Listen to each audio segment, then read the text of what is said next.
الصلاة والسلام عليك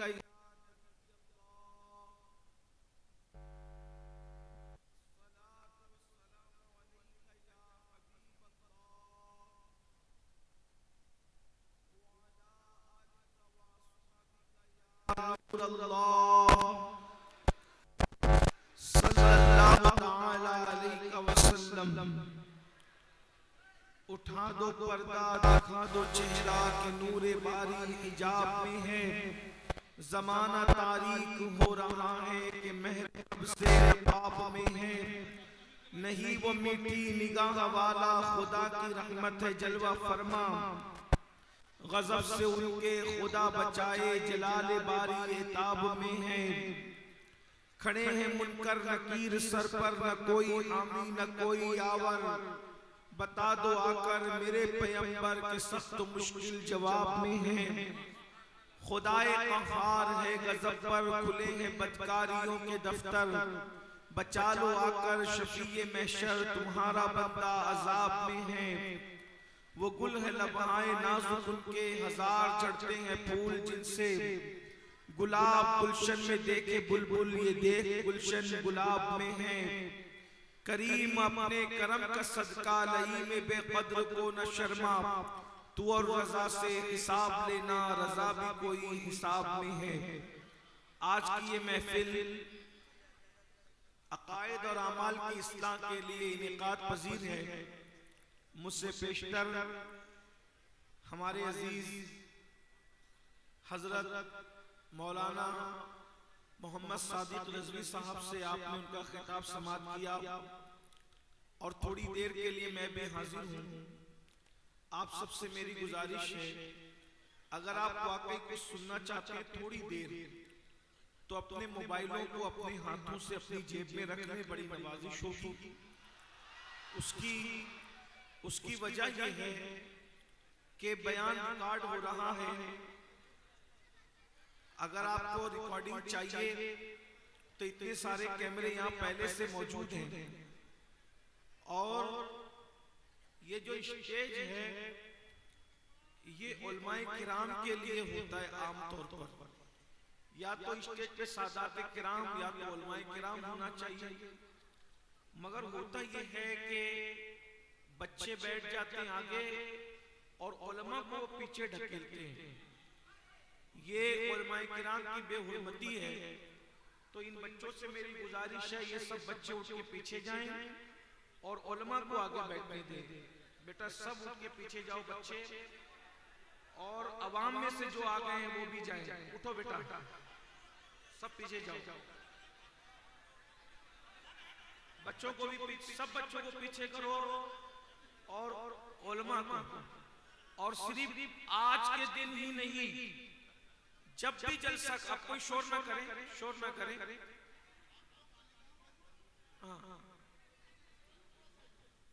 آپ جب بھی جلسہ کریں تو اسٹیج علماء اور سادات کے لیے مخصوص رکھیں، اس پہ نہ طلباء کو بیٹھنے دے نہ بچوں کو بیٹھنے دے، کیونکہ اس میں علماء کرام کی بے حرمتی ہوتی ہے کہ جس کے لیے منبر سجا ہے اس کو بیٹھنے کے لیے جگہ ہی نہیں، اور جو منبر کے اہل نہیں ہیں تو ان کو لوگ بٹھا دیتے ہیں، یہ اچھی چیز نہیں ہے۔ اب تھوڑی دیر آپ میری گفتگو کو سنیں گے، بہت اچھی گفتگو آپ پہلے سن چکے ہیں ایک مرتبہ مولانا صاحب سے، اور آپ بلند آواز سے درود شریف پڑھیں تو میں بھی کچھ معروضات پیش کرتا ہوں۔ درود شریف۔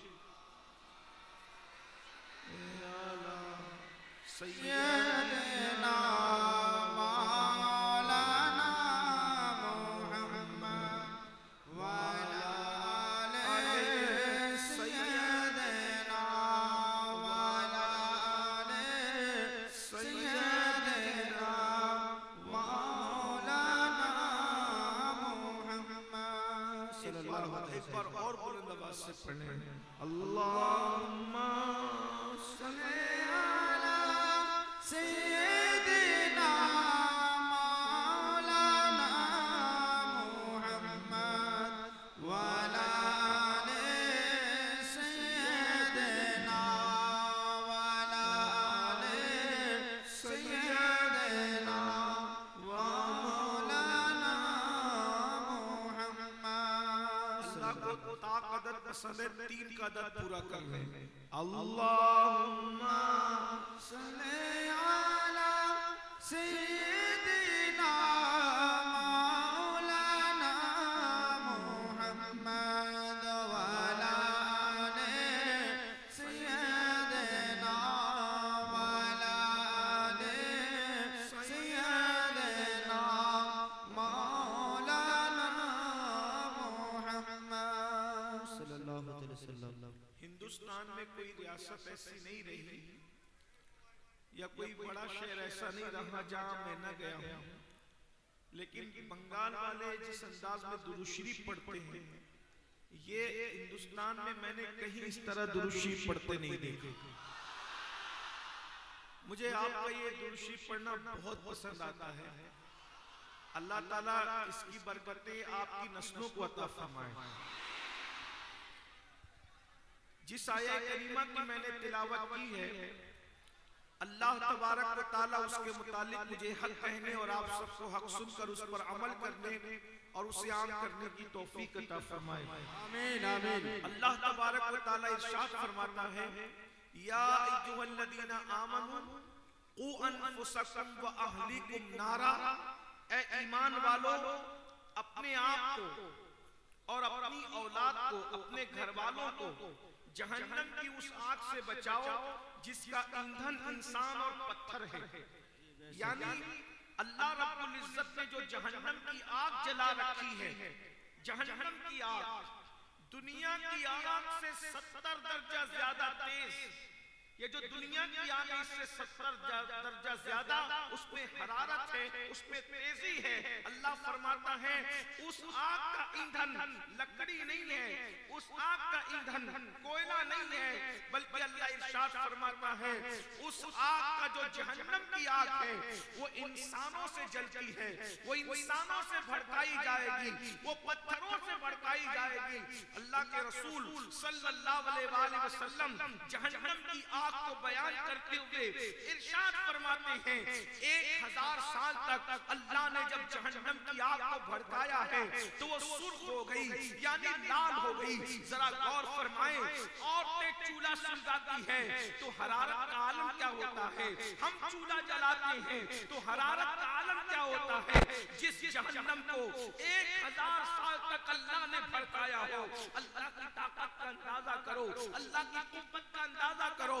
جس اللہ نے 1000 سال تک جہنم کی آگ کو بھڑکایا ہو، اس جہنم کی آگ کی حرارت کا عالم کیا ہوگا، اس کی تیزی کا عالم کیا ہوگا. اللہ کے سچے رسول صادق و مصدوق مصطفیٰ جان رحمت صلی اللہ علیہ وآلہ وسلم ارشاد فرما رہے ہیں 1000 سال تک کے جہنم کی آگ کو بھڑکایا گیا، وہ سرخ ہو گئی، وہ لال ہو گئی. فرماتے ہیں پھر مزید 1000 سال تک یعنی 2000 سال تک بھڑکایا گیا، وہ سفید ہو گئی. پھر فرمایا 1000 سال اور یعنی 3000 سال تک جب اس کو بھڑکایا گیا تو وہ کالی ہو گئی، وہ سیاہ ہو گئی. اب جہنم کی آگ میں کوئی روشنی نہیں ہے، جہنم کی آگ میں کوئی اجالا نہیں ہے. اللہ اکبر. جس پہ پتھر ڈالے جائیں تو پگھل جائیں، جس پہ پہاڑ ڈالے جائیں تو پگھل جائیں. ذرا غور کریں میرے بھائیوں، اور اگر بہنیں بھی موجود ہیں، مائیں بھی موجود ہیں، ان سے میں توجہ چاہتا ہوں. اللہ اکبر. جس پہ پہاڑ پگھل جائیں گے، جس پہ پہاڑ پگھل جائیں گے، اس پہ ہمارے جسم کا کیا ہوگا. ہمارا جسم تو دنیا کی آگ سے بھی جل جاتا ہے، ہمارا جسم تو دنیا کی آگ سے بھی پگھل جاتا ہے. یہ دنیا کی آگ سے 70 درجہ زیادہ تیز و ترار وہ جہنم کی آگ. اللہ اکبر. جو آگ اللہ اللہ ایسی دردناک اور خطرناک آگ ہے جس پہ پہاڑ پگھل جائیں. اللہ اکبر. اس پہ ہمارے جسم کا کیا بنے گا. ایسی آگ سے بچنے کے لیے اللہ ہمیں حکم دے رہا ہے کہ تم بھی جہنم کی آگ سے بچو، اپنی اولاد کو بھی جہنم کی آگ سے بچاؤ. یعنی تم ایسے کام مت کرنا، ایسے راستے پہ نہ جانا جس راستے پہ چل کر تم جہنمی بن جاؤ. اللہ نے 2 راستے ہمیں بتائے ہیں. ایک راستہ وہ ہے جو جنت کی طرف جاتا ہے، ایک راستہ وہ ہے جو جہنم کی طرف جاتا ہے. اللہ اللہ اندازہ فرمائے. مجھے بتائیے اگر کوئی بندہ کتنا بھی متقی ہو، کتنا بھی دانشور ہو، کتنا ہی عقل مند ہو، اگر وہ ممبئی کے راستے پہ جا رہا ہے تو کیا کبھی وہ کلکتہ پہنچ سکے گا؟ اور اگر وہ کلکتہ کے راستے پہ جا رہا ہے تو کیا وہ ممبئی پہنچ سکے گا؟ نہیں۔ اب آپ مجھے بتاؤ ہم نے کون سا راستہ چنا ہے؟ ہم نے کون سا راستہ چنا ہے؟ اللہ اکبر، ہم نے کون سا راستہ چنا ہے؟ یہاں چچے بیٹھے ہوئے ہیں، میں تو دعا کرتا ہوں صرف یہ بیٹھے ہوئے نہیں بلکہ اللہ میرے آقا کی پوری امت کو جنت عطا کرے، اس لیے کہ اگر اللہ محبوب کی ساری امت کو جنت دے تو ہمارا بگڑتا کیا ہے؟ اس کے کرم کی بات ہے۔ ایسا تو نہیں کہ وہ اپنے بندوں کو زیادہ بندوں کو جنت دے گا تو میرے لیے کوئی کمی ہو جائے گی، اس کی جنت میں کوئی کمی نہیں ہے، اس کی جنت بہت وسیع ہے، اس کی جنت بہت بڑی ہے۔ لیکن میرے بھائیوں ہم نے کون سا راستہ چنا ہے؟ سب جنت کے متلاشی ہیں، سب جنت سے محبت کرتے ہیں، سب جنت میں جانا چاہتے ہیں، مگر جنت میں جانے کے لیے راستہ تو کوئی چننا پڑے گا۔ راستہ کون سا چنا ہے؟ اللہ اکبر، بہت افسوس کی بات ہے اگر کوئی بندہ ممبئی کا راستہ پکڑ کر دعویٰ کرے کہ میں نے جانا کلکتہ ہے تو لوگ مذاق اڑائیں گے، کتنا پاگل ہے، کتنا بے وقوف ہے، ممبئی کے راستے پہ چل کے کلکتہ جانے کا خواب دیکھ رہا ہے۔ آپ بتائیں جب ممبئی کے راستے پہ چلنے والا کلکتہ نہیں پہنچ سکتا تو جہنم کے راستے پہ چلنے والا جنت میں کیسے پہنچ سکتا ہے؟ ہم نے راستہ کون سا چنا ہے؟ جہنم کا راستہ چنا ہے، اس لیے کہ نشہ جو کر رہے ہیں وہ جہنم کا راستہ چننے والے لوگ ہیں، جو حرام روزی کما رہے ہیں وہ جہنم کا راستہ چننے والے لوگ ہیں، جو شراب پی رہے ہیں وہ جہنم کا راستہ چننے والے لوگ ہیں، جو جھوٹ بول رہے ہیں وہ جہنم کا راستہ چننے والے لوگ ہیں، جو فجر کی نماز میں نہیں اٹھتے وہ جہنم کا راستہ چننے والے لوگ ہیں، جو عورتوں پر پاپ کی نظریں ڈال رہے ہیں وہ جہنم کا راستہ چننے والے لوگ ہیں، جو اپنی اولاد کی صحیح تربیت نہیں کر رہے ہیں وہ جہنم کا راستہ چننے والے لوگ ہیں، جو اپنے ماں باپ کی نافرمانی کر رہے ہیں وہ جہنم کا راستہ چننے والے لوگ ہیں، جو پڑوسیوں کا حق ادا نہیں کرتے وہ جہنم کا راستہ چننے والے لوگ ہیں، جو اپنی بیوی کا حق ادا نہیں کرتے وہ جہنم کا راستہ چننے والے لوگ ہیں۔ راستہ تو جہنم کا چنے ہو، جنت میں کیسے پہنچو گے؟ اپنے ساتھ مذاق کر رہے ہو میرے بھائی، اپنے آپ کے ساتھ مذاق کر رہے ہو۔ شیطان نے فکر کو اغوا کر لیا، ہمیں شیطان نے لوٹ لیا۔ آؤ جنت کے راستے پر چلیں۔ جنت کا راستہ کون سا ہے؟ عقیدے کے معاملے میں صرف اور صرف اہل سنت کا راستہ اہل جنت کا راستہ ہے، نماز کا راستہ جنت کا راستہ ہے، ولیوں کی محبت کا راستہ جنت کا راستہ ہے، اہل بیت کی محبت کا راستہ جنت کا راستہ ہے، صحابہ کا راستہ محبت کا راستہ جنت کا راستہ ہے، رمضان کے روزوں کا راستہ جنت کا راستہ ہے، سچ بولنا جنت کا راستہ ہے، نگاہوں کی حفاظت کرنا جنت کا راستہ ہے۔ میرے امام کہتے ہیں تیرے غلاموں کا نقش قدم رائے خدا وہ کیا مہک سکے جو یہ سراغ لے کے چلے، لہر میں عشق رکھے شہداغ لے کے چلے، اندھیری رات سنی تھی چراغ لے کے چلے۔ ہم میں سے کوئی ایسا نہیں میرے بھائی جو اللہ کے عذاب کو برداشت کر سکے، اللہ کا عذاب کوئی برداشت نہیں کر سکے گا۔ جہنم میں اتنے خطرناک عذابات، ایسے ایسے عذاب ہیں جہنم کے اندر، اللہ کے رسول نے اس کو دیکھ کر بیان فرمایا، حضور نے شب معراج دیکھ اور بیان فرمایا جہنم کا عذاب کوئی برداشت نہیں کر سکتا۔ بہت سی باتیں میں بیان نہیں کر سکوں گا کیونکہ میرے پاس 1 گھنٹے کا وقت تھا جس میں سے 15 سے 20 منٹ جا چکے۔ تھوڑی دیر میں نے آپ کے سامنے بات کرنا ہے لیکن آپ توجہ سے سننا، غور سے سننا۔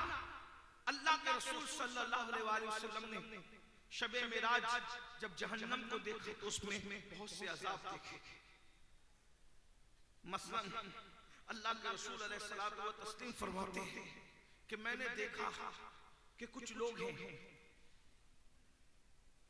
جو خون اور پیپ کے دریا میں گوتا لگا، کھولتا ہوا خون ہے جہنم کے اندر، کھولتا ہوا پیپ اور خون ہے اور وہ اسی کے اندر ڈبکیاں لے رہے ہیں۔ میں نے پوچھا جبریل یہ کون ہے؟ تو جبریل نے عرض کی یا رسول اللہ صلی اللہ علیہ وآلہ وسلم یہ آپ کی امت کے وہ لوگ ہیں جو حرام کھایا کرتے تھے، حرام کا لقمہ کھاتے تھے۔ آج لوگ لاٹھی کھیلتے ہیں، لوگ کیرم کھیلتے ہیں، لوگ جوا کھیلتے ہیں، لوگ تاش کے پتے کھیلتے ہیں، لوگ شرطیں لگاتے ہیں۔ غرض کے جوا کی جتنی قسمیں علماء نے بیان کی ہیں سب حرام، حرام طریقے سے جو بھی روزی کماؤ گے جہنم کے اندر خون اور پیپ کے دریا کے اندر ڈبائے جاؤ گے. اور جو ایک لقمہ حرام کا کھائے 40 دن تک اللہ اس کی کوئی عبادت قبول نہیں کرتا.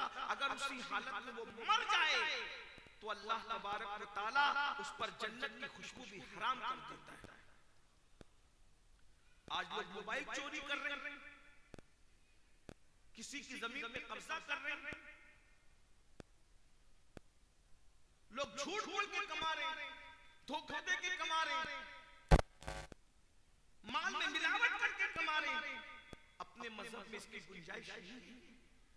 حلال سے کماؤ, حلال میں برکت ہے, برکت. اللہ نے حرام میں برکت نہیں رکھی, اللہ نے حلال میں برکت رکھی. حرام کمانے والے کے پاس مال زیادہ آ سکتا ہے مگر اس کو کبھی سکون نہیں رہے گا. شور نہیں کرے گا. کتنے اچھے سے سب پورا مجمع سن رہا ہے, یہ چرچا ہی شور کر رہے ہیں. سن لو بھائی, تھوڑی دیر سن. اتنی محنت سے ہزاروں لوگ آپ جمع کرتے ہیں, ایک تو آدمی چیز محفل کا مزہ کیا رکھا. کوئی بات بات اطمینان سے سن. میں بیٹھتا ہوں, بیٹھے ایک بار سب درود شریف پڑھ لو. اللہم سیدنا مولانا محمد وعلی آل سیدنا وعلی آل سیدنا مولانا محمد. مذہب میں حلال ہمارے لیے لازم ہے. طلب الحلال فریضۃ علی کل مسلم. ہر مسلمان پہ حلال کا طلب کرنا فرض ہے. حلال کی برکت ہے. آپ دیکھو فرعون نے حرام اور نمرود نے حلال کام کیے. آج نہ فرعون ہے نہ نمرود ہے نہ اس کی دولت ہے, لیکن حضرت عثمان غنی نے حلال کے ذریعے سے روزی کمائی. عثمان غنی دنیا سے چلے گئے مگر حضرت عثمان کی دولت آج بھی دنیا کے اندر موجود ہے. سبحان اللہ. بے شک آپ جب تکبیر, نعرہ رسالت, نعرہ حیدری. آپ جب مدینہ منورہ جاتے ہو تو حضرت سیدنا عثمان غنی نے جو ان کے مال سے جو حرم کے لیے بلڈنگیں وقف کی گئی ہے, آج بھی لکھا ہوا ہے کہ حضرت عثمان کی طرف سے یہ بلڈنگ حرم کے لیے وقف ہے. یعنی دولت عثمانی آج بھی موجود ہے. سچائی سے کماؤ, دیانتداری سے کماؤ, حلال سے کماؤ. تھوڑی دیر میں ترقی ہوگی لیکن ایسی ترقی ہوگی کہ وہ ترقی کبھی ختم نہیں ہوگی. حرام کے ذریعے سے جلدی جلدی ترقی ہوگی لیکن اس کے بعد آپ کو سکون نہیں ملے گا. حرام جتنی تیزی سے آتا ہے اتنی تیزی سے چلا جاتا ہے. اس لیے حلال ہمیشہ باقی رہنے والا ہے, حرام ہمیشہ باقی رہنے والا نہیں ہے. اس لیے میرے آقا صلی اللہ علیہ وآلہ وسلم نے فرمایا جہنم کے اندر میں نے خون اور پیپ کے دریا میں حرام کھانے والوں کو ڈوبتے دیکھا, ان کو ڈبکیاں لیتے دیکھا. اس کے بعد میرے آقا اور تم سب کے آقا و مولا مصطفیٰ جان رحمت مالک کونین صلی اللہ علیہ وآلہ وسلم ارشاد فرماتے ہیں میں نے کیا دیکھا کہ کچھ لوگ ہیں جو جن کے ناخن لوہے کے ہیں, لوہے کے ناخن ہیں اور لوہے کے ناخن سے وہ اپنے چہروں کو جو وہ نوچ رہے ہیں, اپنے سینوں کو نوچ رہے ہیں. اللہ اکبر.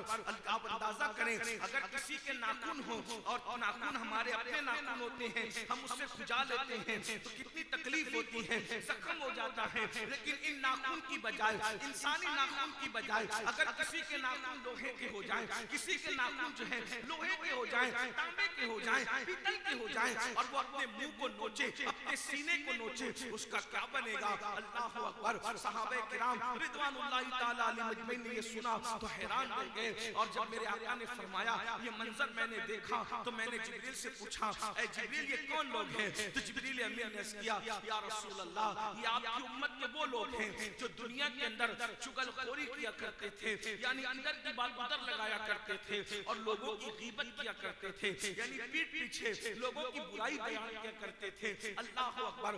آج یہ دونوں چیزیں ہمارے درمیان عام ہیں. پہلے عورتیں غیبت کرتی تھی, اب مرد بھی غیبت کرتے ہیں. پہلے عورتیں چغلیاں کرتی تھی, اب مرد بھی چغلیاں کرتے ہیں. ادھر کی بات ادھر لگانا, اس کو چغلی کہتے ہیں. اللہ کے رسول صلی اللہ علیہ وآلہ وسلم ارشاد فرماتے ہیں چغل خوروں پر اللہ نے جنت کی خوشبو بھی حرام کر دی ہے, جو ادھر سے سن کے ادھر لگاتے ہیں, ادھر سے سن کے ادھر لگاتے ہیں. مسلمانوں میں جدائی پیدا کرتے ہیں, مسلمانوں میں اختلاف پیدا کرتے ہیں. میاں بیوی میں اختلاف پیدا کیا جا رہا ہے چغل خوری کی وجہ سے. بھائی بھائی میں دنیا پیدا کی جاتی ہے چغل خوری کی وجہ سے. پیر پیر میں دنیا پیدا کی جاتی ہے چغل خوری کی وجہ سے. عالم عالم میں دنیا پیدا کی جاتی ہے چغل خوری کی وجہ سے. اگر چغل خوری بند ہو جائے تو امت کے 90% جھگڑے ختم ہو جائیں. یاد رکھو ہمیں جوڑنے کے لیے اللہ نے دنیا میں بھیجا ہے, ہمیں توڑنے کے لیے نہیں بھیجا. اللہ کو توڑنا پسند نہیں ہے, اللہ کو جوڑنا پسند ہے. جو اللہ کے بندوں کو جوڑا کرتے ہیں اللہ ان کو اپنی رحمت سے جوڑ لیتا ہے. جو اللہ کے بندوں کو توڑا کرتے ہیں اللہ ان کو اپنی رحمت سے دور کر دیتا ہے.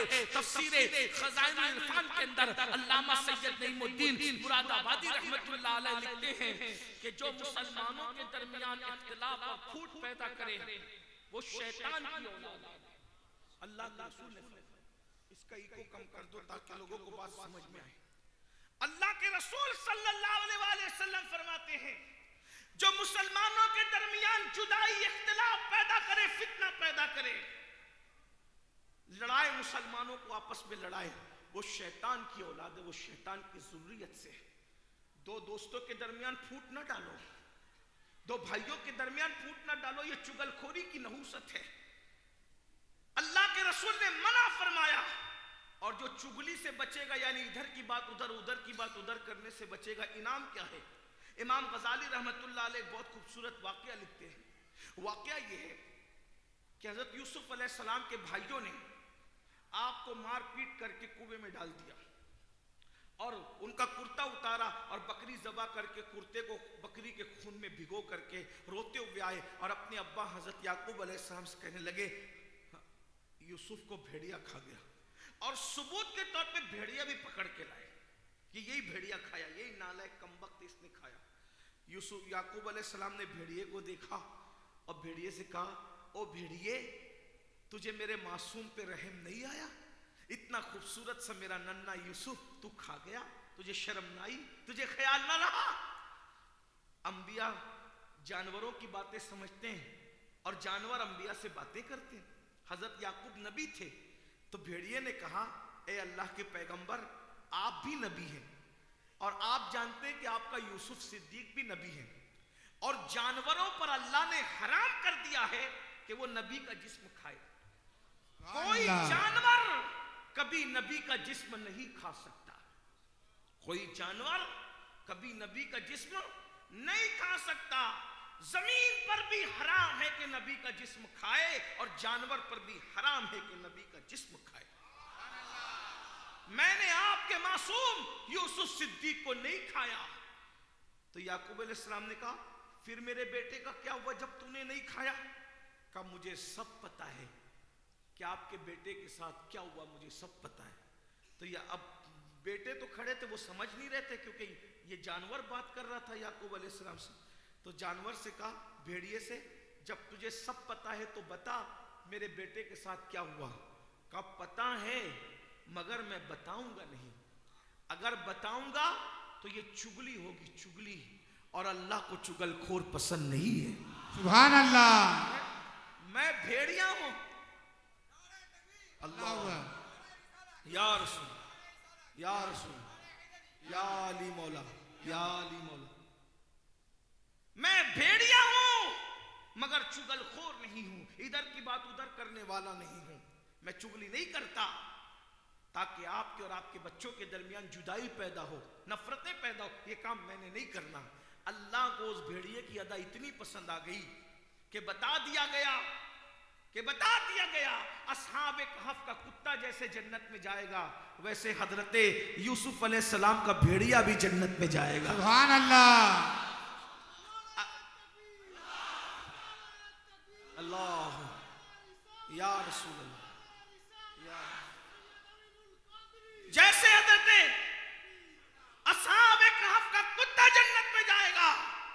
غزالی لکھتے ہیں یوسف علیہ السلام کا بھیڑیا بھی جنت میں جائے گا. مجھے بتاؤ اگر بھیڑیا چگل خوری سے بچ جائے تو اللہ اس کو جنت عطا کرتا ہے, اگر رسول اللہ کے غلام چگلی سے بچ جائیں تو اللہ ان کو جنت کیوں نہیں عطا فرمائے؟ سبحان اللہ. چگل خوری نہ کرے.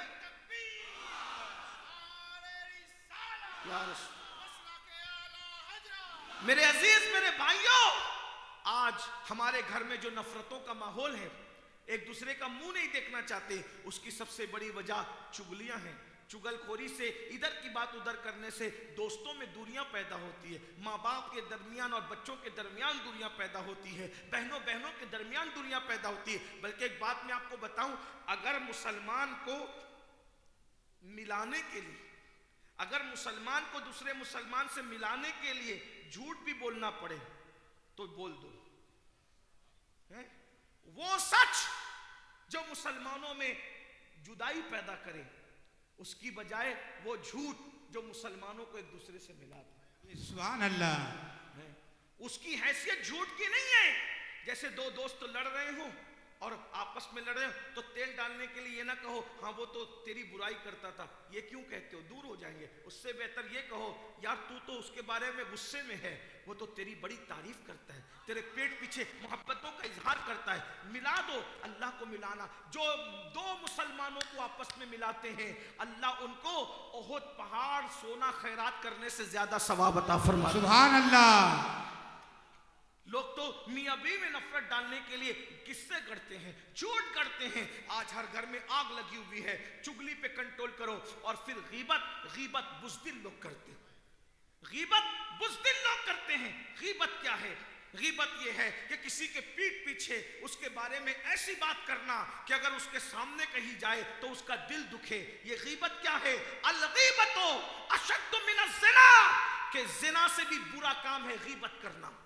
پیٹ پیچھے کسی کی برائی مت کرو, بلکہ حدیث پاک میں آیا ہے جو کسی کی برائی کرتا ہے, غیبت کرتا ہے, گویا وہ اپنے مرے ہوئے بھائی کا گوشت کھاتا ہے.